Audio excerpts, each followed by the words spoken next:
Qué vergüenza que siento. Qué vergüenza que siento. Bueno, ya ha vuelto el presidente. Ah, no, está todavía de gira. Está embarvado ahora. Está embarvado. Está preocupado por los temas del ambiente. Sí. Pero, digamos, quiero hoy hablar, más allá de las cuestiones políticas y de las cuestiones geopolíticas que influyen en este viaje, pero decir, digamos, algunas cosas que tienen más que ver con la economía, ¿no? Esta relación de Argentina con China, que es cada vez más intensa, en realidad no es una cosa nueva. No.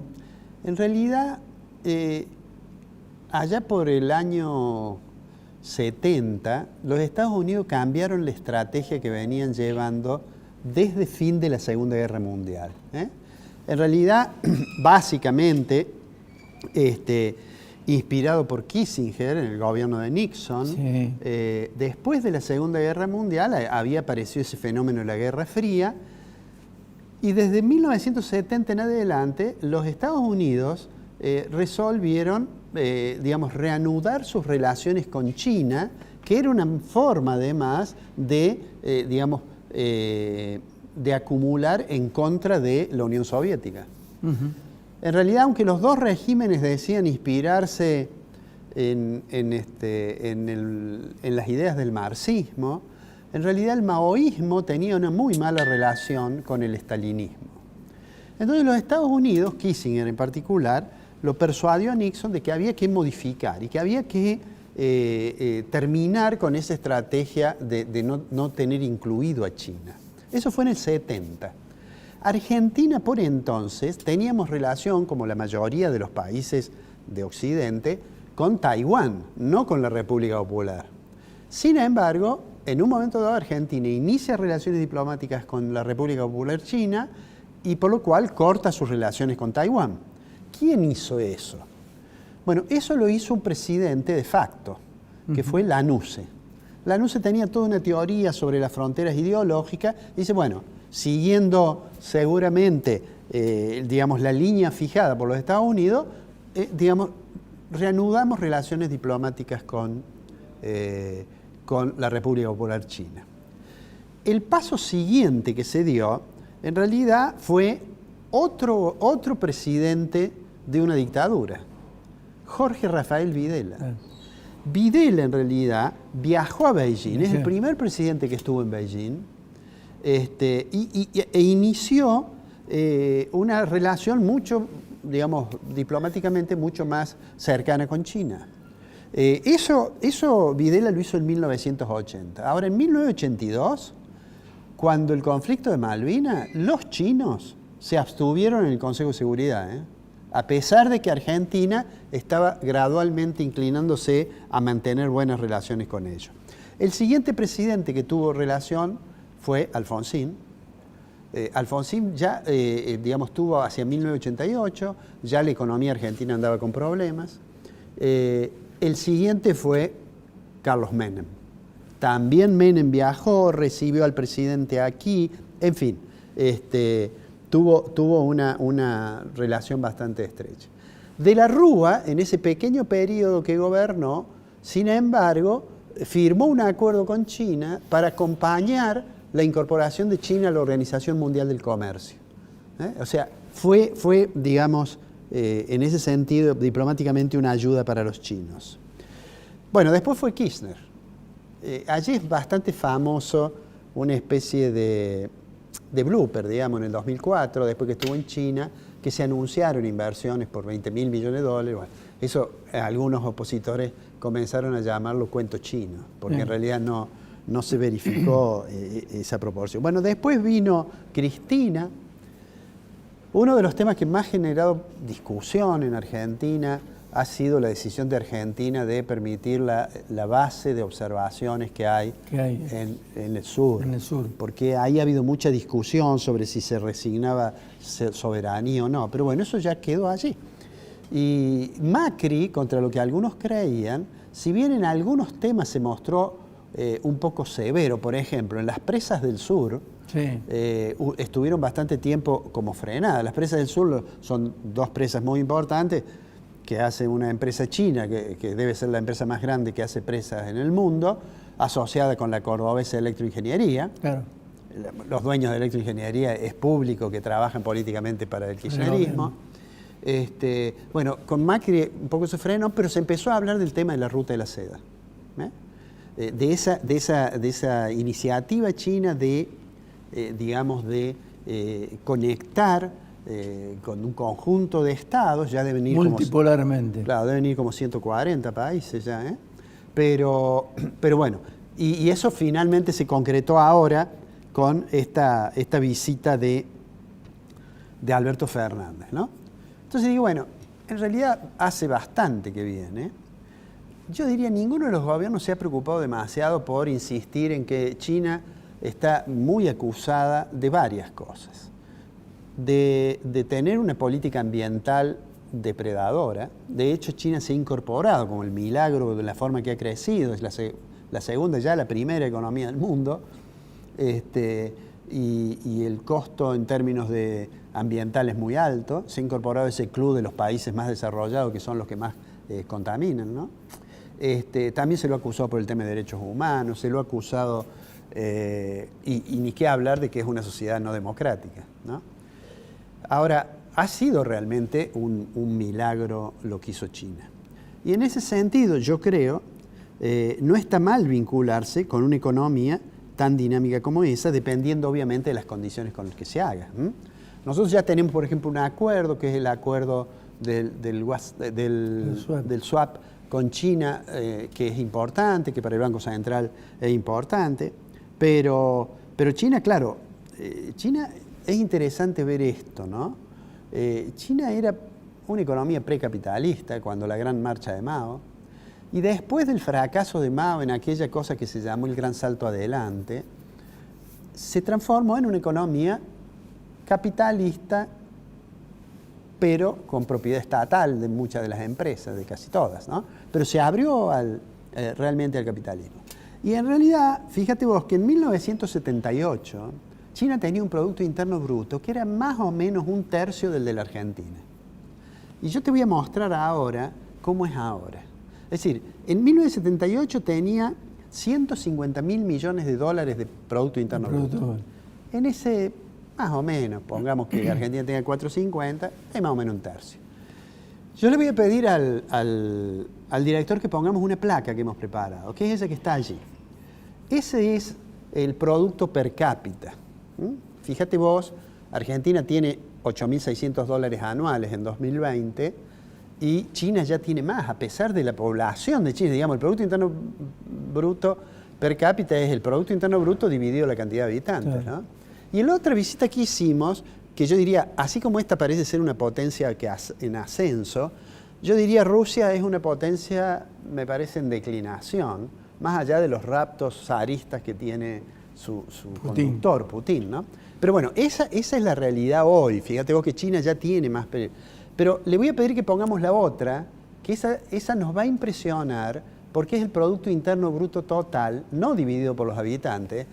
Y fíjate que de los 150.000 millones que tenía, ahora tiene casi 15 billones, digamos, ¿no? Argentina está en 390.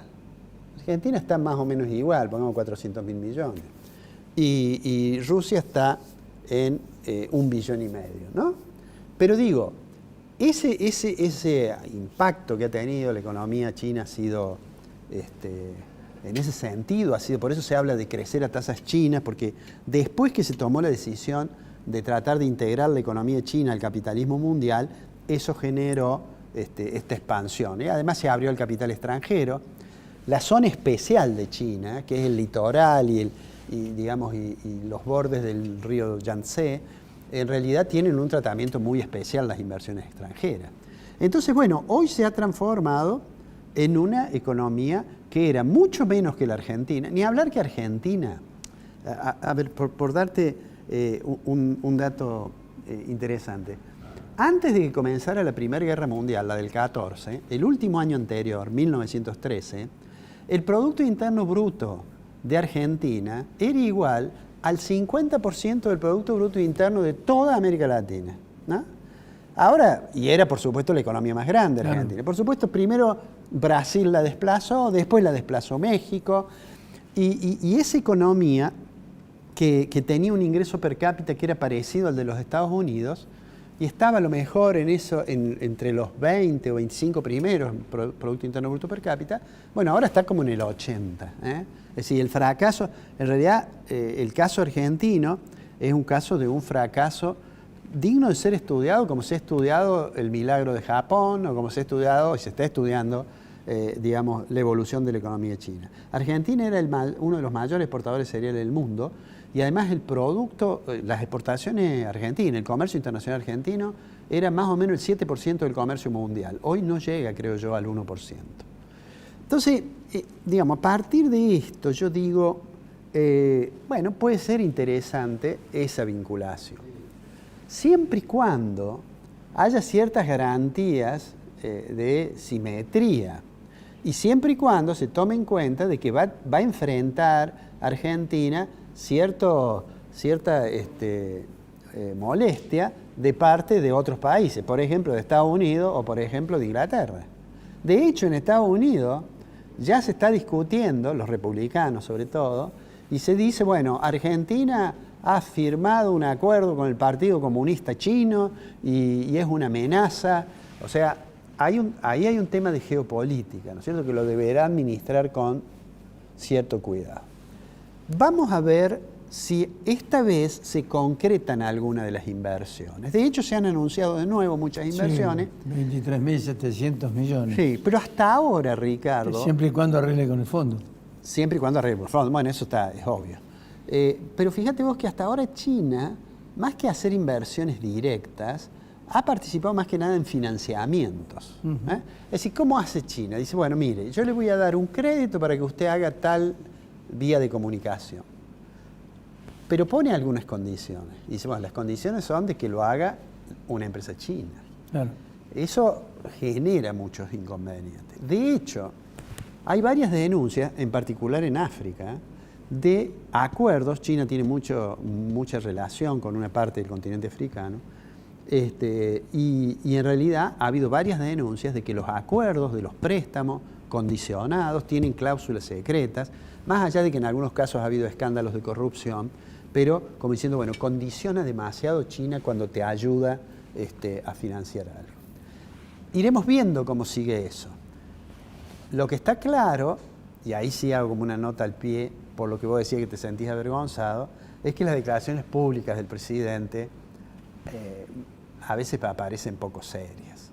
Y eso no debería hacer de que no intentemos tener una buena relación con China, pero sería prudente que recordara el presidente aquella frase que le dio un asesor a su hijo, aquella frase que está en el Hamlet, que se iba a estudiar al continente, y le dijo, lo único que te puedo dar son consejos, y el consejo que te voy a dar es darle tu opinión a todos, darle tu oído a todos, pero tu opinión a pocos.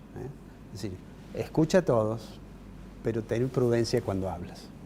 Claro, en este caso, por ejemplo, es el único caso que un presidente de una nación se refiere taxativamente a las relaciones con otras naciones con las cuales tiene un vínculo directo en este momento, y yo te diría que prácticamente exigible a la hora, digamos, de solucionar un problema que es vital e importante para la Argentina, como es el acuerdo con el Fondo Monetario. Sí, yo tengo la impresión que el jefe de gabinete, que se reunió inmediatamente con el embajador de los Estados Unidos en Buenos Aires, le debe haber dicho, bueno, no tome muy en cuenta esto, esto forma parte del discurso nada más. Y según algunas fuentes, dicen que Cafiero y Valdés le sugirieron de que no tocara ningún tema que estuviera vinculado con el tema de Estados Unidos.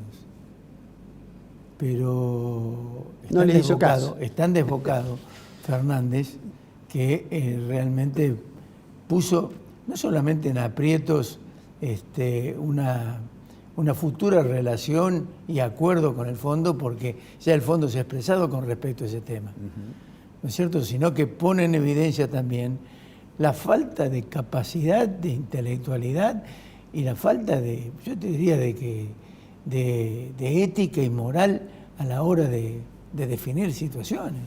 Sí, yo creo que ahora, bueno, va a llegar mañana, creo, el presidente y ya se va a olvidar de China, de Rusia, de Barbados, porque va a estar obviamente en el problema de conseguir que se cierre el entendimiento que anunciaron con el fondo y que lo trate el Congreso, que da la impresión que alguna parte de la oposición está dispuesta a acompañarlo siempre que no haya aumentos de impuestos o cosas que estén muy en contra. De todos modos, dentro del frente también hay mucha discusión. Bueno, lo mencionaste a Claudio Lozano, ha hecho varios trabajos y de hecho no está de acuerdo con la estrategia que se seguía. Inclusive hay un proyecto de TETAS en modificar el tema del monotributo y adhieren a eso Javier Milei y José Luis Esper. Sí, sí. O sea que el acuerdo se cierra pero sin aumentos de impuestos. Sí, bueno, veremos cómo primero se cierra con el staff del fondo y después qué pasa cuando vaya al Congreso. Cuando vaya al Congreso. ¿Nos encontramos la semana que viene o No. te quedas con Lozano? Nos quedamos un ratito Dale, con Claudio. Dale.